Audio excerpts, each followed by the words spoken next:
My first day at Nike's campus was interesting because they didn't give you direct instructions on where to actually go. They gave you a map and said, good luck. I get on the elevator, I go up to the 4th floor, the door's open. I look up, there's Larry Miller, president of Jordan Brand. Look to the right, there's Michael. I'm in complete shock. So much so that I'm pressing the button on the elevator. Unfortunately, it was the wrong button, so the door is doing an awkward motion of jutting open. And as the door is doing this, MJ reaches his hand through the door and grabs my chest and says, are you the intern? So I'm nervous, I'm stuttering, I'm worried. I'm like, this is Michael Jordan touching me right now, this is crazy. But it was fascinating because he knew my journey, he knew where I came from. And he was excited to spend that moment asking me, what am I gonna do with this opportunity? And then when I got to my desk, I was told that, hey, your assignment is to design lace tips. I didn't realize it was a joke. I figured if I'm here, I have to start at the bottom. So I did 1,000 sketches because that was my cadence. And after about 2 weeks, he came back to check on me because he had assumed that I figured out it was a joke. Ended up getting several design patents for different ways to lace shoes. But what it showed people was my work ethic and my desire to do whatever I needed to do to be part of that team.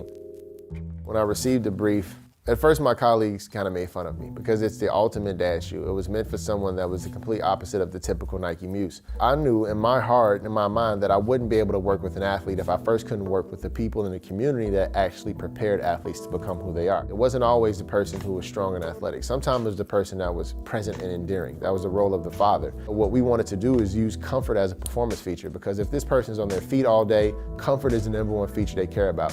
They don't have a lot of time, so they want to make a very easy and frictionless decision. JCPenney or Sears is right around the corner from their house.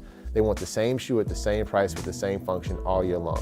Being able to leverage that archetype of a dad and then do something that made him feel extremely comfortable was exactly what I wanted to do to start my career. So step 1 is doing a critical analysis of areas that were already well regarded by the consumer. We knew that the colors that they loved were white and blue, all black, and if they felt fashionable, all gray. So we wanted to make sure we didn't tamper with the color. That was the first piece, keep what worked.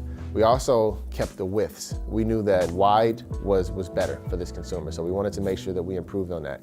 The bold move was actually creating a logo of its own for the footwear. We wanted to brand it as if it was a signature shoe.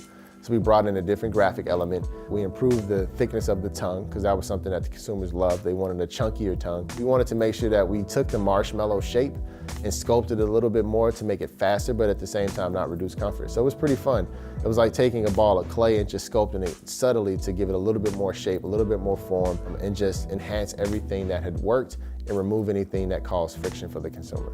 When I see people wearing the Monarch, we did our job. Fortunately enough, that product went on to become one of the highest grossing products in the history of footwear. Now it's become a cultural icon, which is hilarious, but back then, we were simply doing what was right to serve the local hero.